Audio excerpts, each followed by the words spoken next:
परमात्मने सततमेकरूपिणे दशरूपिणे शतसहस्ररूपिणे अविकारिणे स्फुटमनन्तरूपिणे सुखचित्समस्ततनवे नमो नमः। तपोविद्याविरक्त्यादिसद्गुणौघाकरानहं वादिराजगुरुन् वन्दे हयग्रीवदयाश्रयान्। ಶ್ರೀ ಗುರುಭ್ಯೋ ನಮಃ. ಹರಿ ಓಂ. ಅಧಿಕ ಮಾಸದ ನಿಮಿತ್ತವಾಗಿ ನಾವು ಮಾಡುತ್ತಾ ಇರುವ ದಶಾವತಾರ ಸ್ತುತಿಯ ಅರ್ಥಚಿಂತನದಲ್ಲಿ ಕೃಷ್ಣಾವತಾರದ ಅನೇಕ ಮಹತ್ವದ ಘಟನೆಗಳನ್ನು ವಾದಿರಾಜಸ್ವಾಮಿಗಳು ತುಂಬ ಸುಂದರವಾಗಿ ಕಾವ್ಯಾತ್ಮಕವಾಗಿ ತಿಳಿಸ್ತಾ ಬರ್ತಾ ಇದ್ದಾರೆ. ಮುಂದಿನ 2 ಶ್ಲೋಕಗಳು ತುಂಬ ಮಹತ್ವಪೂರ್ಣವಾದ ಮಹಾಭಾರತದ ಇಡಿಯಾದ ಚಿತ್ರಣವನ್ನೇ ನಮ್ಮೆದುರಿಗೆ ತರುವ, ಪಾಂಡವರ ಜೀವನದಲ್ಲಿ ಕೃಷ್ಣನ ಮಹತ್ವವನ್ನು ಸಾರುವ ಶ್ಲೋಕಗಳು. ಅವುಗಳನ್ನು ವಾದಿರಾಜಸ್ವಾಮಿಗಳು ಎಂದಿನಂತೆ ಸರಸ ಸುಂದರವಾಗಿ ಪ್ರಾಸಬಂಧುರವಾಗಿ ರಚನೆ ಮಾಡಿ ನಮಗೆ ತಿಳಿಸಿ ಹೇಳುತ್ತಾ ಇದ್ದಾರೆ. ಆ ಶ್ಲೋಕಗಳು ಈ ರೀತಿಯಾಗಿ ಇವೆ. ಸಕ್ಷ್ವೇಲಭಕ್ಷ್ಯಭಯದಾಕ್ಷಿಶ್ರವೋ ಗಣಜಲಾಕ್ಷೇಪ ಪಾಶಯಮನಂ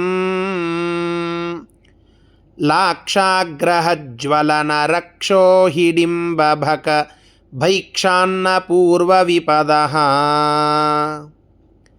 ಅಕ್ಷಾನುಬಂಧಭವ ರೂಕ್ಷಾಕ್ಷರಶ್ರವಣ ಸಾಕ್ಷಾನ್ಮಹಿಷ್ಯವಮತೀ ಕಕ್ಷಾನುಯಾನಮಧಮಕ್ಷ್ಮಾಪಸೇವನಮಭೀಕ್ಷ್ಣಾಪಹ ಸಮಸತಾಂ ಚಕ್ಷಾಣ ಏವ ನಿಜ ಪಕ್ಷಾಗ್ರಭೂದಶ ಶತಾಕ್ಷಾತ್ಮಜಾದಿ ಸುಹೃದಾ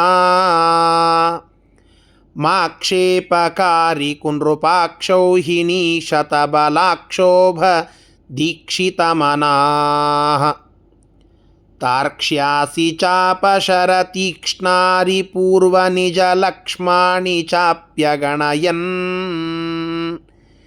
ವೃಕ್ಷಾಲಯಧ್ವಜರಿ ರಕ್ಷಾಕರೋ ಜಯತಿ ಲಕ್ಷ್ಮೀಪತಿರ್ ಯದುಪತಿಃ.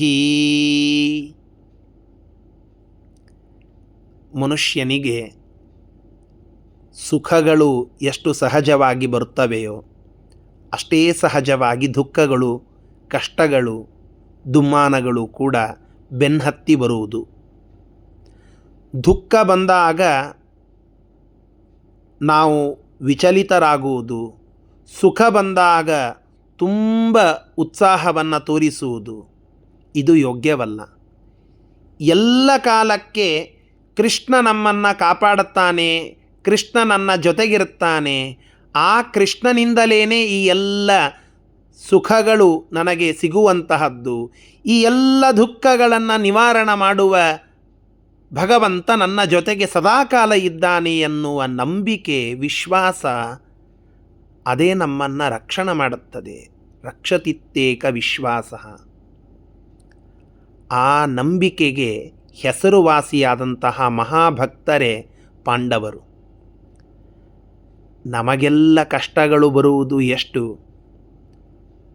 ಯಾವುದೋ ಹಣದ ಸಮಸ್ಯೆಯೋ, ಸಂಸಾರದ ಸಮಸ್ಯೆಯೋ, ಆರೋಗ್ಯದ ಸಮಸ್ಯೆಯೋ, ಒಂದಿಷ್ಟು ಸಮಸ್ಯೆಗಳು ಅದು ಆಗಾಗ್ಗೆ ಬರ್ತದೆ. ಮಧ್ಯೆ ಮತ್ತೆ ಸುಖಗಳು ಬಂದು ಆ ದುಃಖಗಳು ನೆನಪು ಹಾರಿ ಹೋಗ್ತವೆ.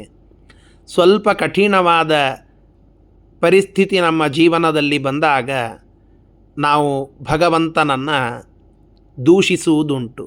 ಭಗವಂತ ನನಗೇನೂ ಕೊಡಲಿಲ್ಲ, ಇವೇ ಕಷ್ಟಗಳನ್ನು ಕೊಟ್ಟ ಅಂತ ಹೇಳಿ. ಸುಖ ಬಂದಾಗ ಅವನನ್ನು ನೆನಪು ಹಾರಿಬಿಡುತ್ತೇವೆ. ಇದು ಮನುಷ್ಯ ಸಹಜವಾಗಿ ಇರುವಂತಹದ್ದು. ಆದರೆ ಸುಖವಾಗಲಿ ಬಹು ದುಃಖವಾಗಲಿ ಸಖ ನೀನಾಗಿರು ಪಾಂಡುರಂಗ ಅಂತ ಯಾವ ಪಾಂಡವರು ಆ ಪಾಂಡುರಂಗನನ್ನು ಎಷ್ಟೇ ದುಃಖಗಳು ಬಂದರೂ ಅವನನ್ನು ಮರೆಯದೆ ಅವನ ನಾಮಸ್ಮರಣವನ್ನು ಮಾಡಿ ಇಡೀ ತಮ್ಮ ಜೀವನದಲ್ಲಿ ಬರುವ ಎಲ್ಲ ದುಃಖಗಳು ಕಷ್ಟಗಳನ್ನು ಗೆದ್ದ ಉದಾಹರಣೆ ಇದೆ. ಶ್ರೀಮನ್ಮಹಾಭಾರತ ಆ ಎಲ್ಲ ಕಥೆಗಳನ್ನು, ಪಾಂಡವರ ಚಿತ್ರಣವನ್ನು ನಮ್ಮ ಕಣ್ಣ ಮುಂದೆ ತಂದು ತೋರಿಸ್ತದೆ. ಅದನ್ನು ಸಂಗ್ರಹ ಮಾಡಿ ವಾದಿರಾಜಸ್ವಾಮಿಗಳು ಹೇಳಿದರು, ಭಕ್ತಿಯಿಂದ ಭಗವಂತನಲ್ಲಿ ಪೂರ್ಣವಾದ ವಿಶ್ವಾಸವನ್ನು ಇಟ್ಟು ಅವನೇ ನಮ್ಮನ್ನು ರಕ್ಷಣೆ ಮಾಡುವವನು ಅಂತನ್ನುವ ಮನಸ್ಸು ಇರುವ ಪಾಂಡವರನ್ನು ಹೇಗೆ ಭಗವಂತ ರಕ್ಷಣೆ ಮಾಡಿದ, ಕೃಷ್ಣ ಹೇಗೆ ರಕ್ಷಣೆ ಮಾಡಿದ. ಕೌರವರು ಭೀಮನಿಗೆ ಚಿಕ್ಕ ವಯಸ್ಸಿನಲ್ಲಿಯೇ ವಿಷದ ಒಂದು ಸಮ್ಮಿಶ್ರಣದಿಂದ ಕೂಡಿರುವ ಸಿಹಿಯನ್ನು ತಿನ್ನಿಸ್ಲಿಕ್ಕೆ ಹೋಗಿ ಆ ಭೀಮನನ್ನೇ ಕೊಲ್ಲುವ ವಿಚಾರ ಮಾಡಿದರು. ಕ್ರೂರ ಸರ್ಪಗಳಿಂದ ಭೀಮನನ್ನು ಕಚ್ಚಿಸಿದರು. ಆ ಭೀಮನನ್ನು ಹಗ್ಗಗಳಿಂದ ಬಿಗಿದು ನೀರಿನಲ್ಲಿ ಮುಳುಗಿಸಿದರು. ಪಾಂಡವರನ್ನು ಅರಗಿನ ಮನೆಯಲ್ಲಿ ಇರಿಸಿ ಬೆಂಕಿ ಹಚ್ಚಿ ಜೀವ ಸಮೇತವಾಗಿಯೇ ಅವರು ಸುಟ್ಟು ಹೋಗಬೇಕು, ಮಲಗಿಕೊಂಡಾಗ ಅವರು ಸುಟ್ಟು ಹೋಗಬೇಕು ಅಂತ ಅರಗಿನ ಮನೆಯನ್ನು ನಿರ್ಮಾಣ ಮಾಡಿ ಅವರನ್ನು ಕೊಲ್ಲಲಿಕ್ಕೆ ಪ್ರಯತ್ನಪಟ್ಟರು. ಬಕಾಸುರನನ್ನು ಕಳಿಸಿದರು. ಹಿಡಿಂಬಾಸುರ ಬಂದ. ಇವರೆಲ್ಲರನ್ನ ಭೀಮ ಗೆದ್ದ. ಏಕಚಕ್ರ ನಗರದಲ್ಲಿ ಯಾರದ್ದೋ ಒಬ್ಬರ ಮನೆಯಲ್ಲಿ ಬಾಡಿಗೆಯಲ್ಲಿ ಇರುವ ಪ್ರಸಂಗ. ಕ್ಷತ್ರಿಯರಾಗಿ ಸಾಮ್ರಾಜ್ಯಾಧಿಪತ್ಯವನ್ನು ಪಡೆದುಕೊಳ್ಳಬೇಕಾದ ಪಾಂಡವರು ಅನೇಕರ ಮನೆಯ ಎದುರಿಗೆ ಹೋಗಿ ಭಿಕ್ಷೆಯನ್ನು ಕೊಡಿ ಅಂತ ಹೇಳಿ ಬೇಡುವ ಪ್ರಸಂಗ ಬಂತು. ಭಿಕ್ಷೆ ಬೇಡಿ ಜೀವನ ಮಾಡುವ ಪ್ರಸಂಗ ಆ ಕ್ಷತ್ರಿಯರಿಗೆ ಬಂದದ್ದು. ಇಂತಹ ಅನೇಕ ಕಷ್ಟಗಳನ್ನು ಮತ್ತು ದ್ಯೂತವನ್ನು ಆಡಿಸಿ ಕೌರವರು ಅನೇಕ ನಿಂದನ ಮಾತುಗಳನ್ನು ಆಡಿ ಚುಚ್ಚಿದರು. ಆ ಮಾತಿನಿಂದ ಚುಚ್ಚಿಸಿಕೊಳ್ಳಲ್ಪಟ್ಟವರು ಪಾಂಡವರು. ಸ್ವತಃ ಆ ಪಾಂಡವರ ಮಡದಿಯಾದ ದ್ರೌಪದಿಯನ್ನು ತುಂಬಿದ ಸಭಾದೊಳಗೆ ಅವಳ ಕೇಶಪಾಶಗಳನ್ನು ಹಿಡಿದು ಎಳೆದು ಅವಳ ಆ ವಸ್ತ್ರಾಪಹಾರವನ್ನು ಮಾಡಿ ಅವಳನ್ನು ಅವಮಾನ ಮಾಡಿದ್ದು. ಆಮೇಲೆ ಪಾಂಡವರು ವನವಾಸಕ್ಕೆ ಹೋಗುವ ಪ್ರಸಂಗ ಬಂತು. ಯಾರು ಇಂದ್ರಪ್ರಸ್ಥದ ರಾಜರಾಗಿ ರಾಜಸೂಯ ಯಾಗವನ್ನು ಮಾಡಿ ಇಡೀ ಅಖಂಡವಾದ ಭೂಮಂಡಲವನ್ನು ಗೆದ್ದು ಸಾಮ್ರಾಜ್ಯಕ್ಕೆ ಅಧಿಪತಿಗಳಾಗಬೇಕಾದಂತಹ ಆಗಿದ್ದಂತಹ ಆ ಪಾಂಡವರು ಅರಣ್ಯಕ್ಕೆ ಹೋಗಿ ಗೆಡ್ಡೆಗಣಸುಗಳನ್ನು ತಿನ್ನುವ ಪ್ರಸಂಗ ಬಂತು. ನಾರು ಮಡಿಯನ್ನು ಉಟ್ಟು ಇರುವ ಪ್ರಸಂಗ ಬಂತು. ಕಲ್ಲು ಮುಳ್ಳುಗಳನ್ನು ತುಳಿತ ಎಲ್ಲ ಕಡೆಗೆ ಅರಣ್ಯದಲ್ಲಿ ಓಡಾಡುವ ಪ್ರಸಂಗ ಬಂತು. ವಿರಾಟನಂತಹ ಅವರಿಗಿಂತ ಕೆಳಸ್ತರದಲ್ಲಿ ಇರುವ ರಾಜನ ಸೇವೆಯನ್ನು ಮಾಡುವ ಪ್ರಸಂಗ ಬಂತು ಅಜ್ಞಾತವಾಸದಲ್ಲಿ. ದುರ್ಯೋಧನ ಮೊದಲಾದಂತಹ ದುಷ್ಟ ಜನರು ಹೆಜ್ಜೆ ಹೆಜ್ಜೆಗೆ ಬಂದು ಅಪಹಾಸ್ಯವನ್ನು ಮಾಡಿ ಹಲ್ಲು ಕಚ್ಚಿ ಆ ಪಾಂಡವರನ್ನು ನಿಂದಿಸಿದ್ದು, ಅಪಮಾನಿಸಿದ್ದು, ಕಷ್ಟ ಕೊಟ್ಟದ್ದು. ಯುಧಿಷ್ಠಿರ, ಭೀಮ, ಅರ್ಜುನಾದಿ ಆತ್ಮೀಯರನ್ನೂ ಕೂಡ ನಿಂದನ ಮಾಡುವಂತಹ ದುಷ್ಟರಾಜರ ಒಂದು ದೊಡ್ಡ ಗುಂಪೇ ಬಂತು. ಯುದ್ಧವಾಯಿತು. ಇವರನ್ನು ಧ್ವಂಸ ಮಾಡುತ್ತೇನೆ ಅಂತ ಸಂಕಲ್ಪ ಮಾಡಿದರು.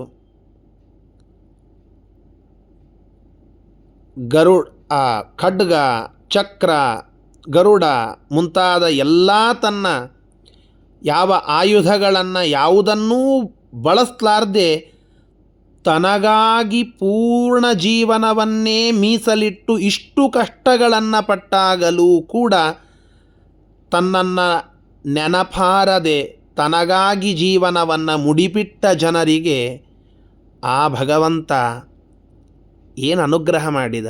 ಆ ಎಲ್ಲ ಕಷ್ಟ ಪ್ರಸಂಗಗಳಲ್ಲಿ ಅವರು ಪಾರಾಗುವಂತೆ ಮಾಡಿ ಕೊನೆಯದಾದಂತಹ ಯುದ್ಧವನ್ನು ಧರ್ಮಯುದ್ಧ ಅಂತ ಮಾಡಿ ಆ ಧರ್ಮಯುದ್ಧದಲ್ಲಿ ಯಾವ ತನ್ನ ಆಯುಧಗಳನ್ನು ಗರುಡ, ಖಡ್ಗ, ಚಕ್ರ ಮೊದಲಾದ ಯಾರನ್ನೂ ಕೂಡ ಬಳಸದೆ ನಿರಾಯುಧನಾಗಿ ಸಾರಥ್ಯ ವಹಿಸಿ ಆ ಕುದುರೆಯ ಲಾಯವನ್ನು ತೊಳಿತಾ ಅರ್ಜುನನ ಸಾರಥ್ಯವನ್ನು ವಹಿಸಿ ರಕ್ಷಿಸಿದನಲ್ಲ. ಭಕ್ತಿಗೆ ಮೆಚ್ಚಿ ಬರುವ ಕೃಷ್ಣ, ಭಕ್ತ ಪರಿಪಾಲಕನಾದ ಕೃಷ್ಣ, ಆ ಕೃಷ್ಣನಿಗೆ, ಆ ಲಕ್ಷ್ಮೀಪತಿಗೆ ನನ್ನ ನಮಸ್ಕಾರಗಳು. ನನಗೂ ಈ ಎಲ್ಲ ಕಷ್ಟಗಳಲ್ಲಿಯ 1% ಕಷ್ಟ ಬರ್ತದೆ. ಆ ಕಷ್ಟಗಳು ಬರಲಿ, ಆ ಕಷ್ಟಗಳೆಲ್ಲ ಬಂದಾಗ ಬಂದದ್ದೆಲ್ಲ ಬರಲಿ, ಗೋವಿಂದನ ದಯ ಅದೊಂದಿರಲಿ. ಆ ಭಗವಂತನ ದಯೆ ಮಾತ್ರ ನನ್ನ ಮೇಲೆ ಇರಲಿ. ಅಂತಹ ಭಗವಂತ ಉತ್ಕೃಷ್ಟನಾಗಿದ್ದಾನೆ, ಅವನಿಗೆ ನನ್ನ ನಮಸ್ಕಾರಗಳು ಅಂತ ಸುಂದರವಾದ ಒಂದು ಚಿತ್ರಣವನ್ನೇ ನಮ್ಮ ಕಣ್ಣೆದುರಿಗೆ ತಂದು ಕೊಡುತ್ತಾರೆ.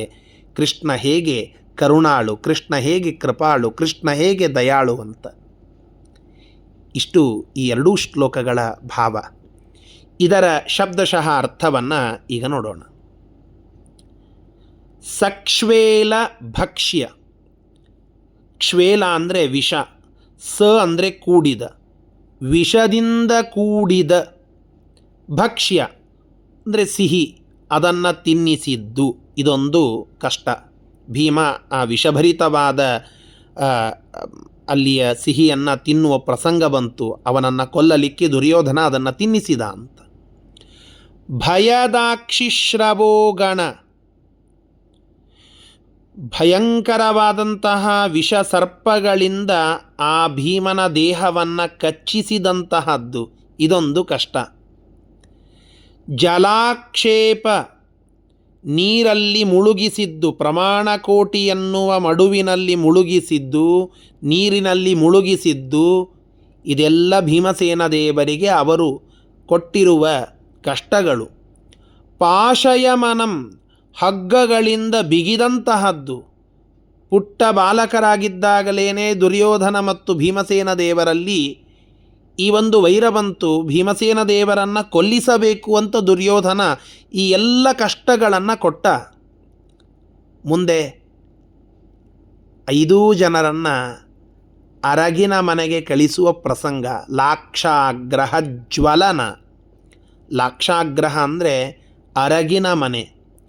ಆ ಅರಗಿನ ಮನೆಯಲ್ಲಿ ಅಲ್ಲಿ ಎಲ್ಲ ಸಿದ್ಧತೆಯನ್ನು ಮಾಡಿಸಿ ಆ ಲಾಕ್ಷಾಗ್ರಹದಲ್ಲಿ ಜ್ವಲನ, ಬೆಂಕಿ ಇಟ್ಟು ಅವರನ್ನು ಕೊಂದೆ ಅಂತ ಸಂತೋಷಪಟ್ಟ ದುರ್ಯೋಧನ. ಆದರೆ ಭಗವಂತ ಆ ಕಾಲಕ್ಕೆ ವಿದುರನನ್ನು ಅಲ್ಲಿ ಕಳಿಸಿ ಸುರಂಗದ ಮುಖಾಂತರವಾಗಿ ಅವರು ಏಕಚಕ್ರ ನಗರವನ್ನು ಮುಟ್ಟುವಂತೆ ಮಾಡಿದ್ದು ಆ ಕೃಷ್ಣ. ಭೀಮಸೇನ ದೇವರಿಗೆ ಅದೆಲ್ಲ ಕಷ್ಟ ಬಂದರೂ ಅದು ಏನೂ ಆಗದಂತೆ ಮಾಡಿದ್ದು ಕೃಷ್ಣ. ರಕ್ಷೋ ಹಿಡಿಂಬ ಬಕ. ರಾಕ್ಷಸರಾದಂತಹ ಹಿಡಿಂಬಾಸುರ, ಬಕಾಸುರ, ಏಕಚಕ್ರ ನಗರದಲ್ಲಿ ಬಕಾಸುರ, ಅದಕ್ಕಿಂತಲೂ ಮೊದಲು ಹಿಡಿಂಬಾಸುರ, ಈ ಎಲ್ಲ ದುಷ್ಟ ರಾಕ್ಷಸರ ಜೊತೆಗೆ ಭೀಮ ಹೋರಾಡಿ ಅವರನ್ನು ಗೆದ್ದ ಕೃಷ್ಣನ ಅನುಗ್ರಹದಿಂದ. ಭೈಕ್ಷಾನ್ನ. ಭಿಕ್ಷೆಯನ್ನು ಬೇಡಿ ಉಣ್ಣುವ ಪ್ರಸಂಗ ಬಂತು. ನಮಗಂತೂ ಇಷ್ಟು ಕಷ್ಟ ಇಲ್ಲ. ಭೀಮಸೇನ ದೇವರು ಭಿಕ್ಷೆಯನ್ನು ಬೇಡುವ ಪ್ರಸಂಗ ಬಂದಾಗ ಹುಂಕಾರ ಮಾಡಿದರೆ ಅವರ ತೇಜಸ್ಸಿಗೆ ಆ ಮನೆಯೆಲ್ಲ ಸುಟ್ಟು ಹೋಗುವಂತಹ ಪ್ರಸಂಗ. ಅಷ್ಟು ಆ ಒಂದು ಹೀನಾಯವಾದ ಪರಿಸ್ಥಿತಿ ಪಾಂಡವರಿಗೆ, ಉಳಿದವರಿಗೆ ಬಂದದ್ದು ಭಿಕ್ಷೆಯನ್ನು ಬೇಡುವ ಪ್ರಸಂಗ. ಪೂರ್ವ ವಿಪದ.